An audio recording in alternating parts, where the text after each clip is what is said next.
Nous sommes très honorés aujourd'hui puisque à tout moment que nous écrivons, nous déclarons, nous faisons des mémos, nous nous disons que la lutte continue. Mais cette lutte, c'est quoi? Nous ne sommes pas le partenaire d'autres personnes, à part le gouvernement et nos communautés. Et donc, ce que nous pouvons relayer, c'est ce qui peut arranger le gouvernement, les communautés et toutes les parties prenantes. Donc, nous demeurons cette église au milieu du village. Mais comme je ne peux pas parler au nom de la société civile, puisque nous avons notre présidente, moi, je vais parler au nom de toutes les plateformes qui se liguent autour du cadre de concertation afin de parler haut pour la paix. La paix en RDC ne sera jamais un cadeau. Et nous savons qu'il y a des accords qui sont signés à Doha, les accords qui sont signés aux USA. Nous savons qu'il y a la résolution du Conseil de sécurité des Nations Unies pour nous accompagner.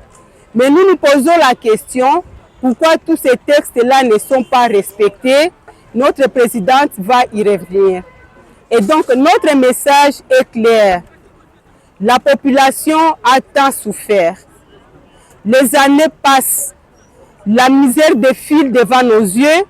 Et aujourd'hui, nous voulons assez que toutes les parties prenantes, à commencer par notre partenaire privilégié qui est le gouvernement, les partenaires internationaux et les autres, écoutent qu'ils doivent aujourd'hui entendre notre voix, puisque nos déclarations ne doivent pas rester ou demeurer dans les tiroirs.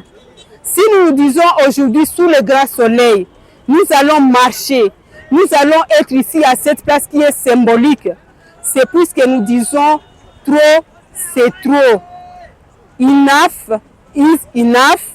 Et nous, comme Pepis et d'autres plateformes comme vous nous voyez, nous disons que la guerre cesse, que l'accord sur le cessez-le-feu soit effectif et que notre pays ne soit pas balkanisé. Nous ne voulons pas voir la RDC avec ses régions ou ses provinces d'un côté, la population de l'autre côté. Nous ne pouvons plus arriver à Goma, nous ne pouvons plus arriver à Bukavu. Alors les armes ont démontré leurs limites. Les discours ont démontré leurs limites. Et nous demandons à ceux qui nous ont conseillé de dialoguer nous accompagnent réellement pour y arriver.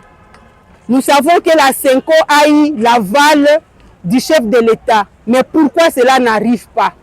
Nous disons qu'il le fasse une fois pour toutes, avec toutes les églises et la société civile que nous sommes, et aujourd'hui que nous trouvions cette solution et que ces résolutions trouvent gain de cause. Nous disons et nous vous remercions et merci de relayer notre message, que cela aille au-delà de nos frontières.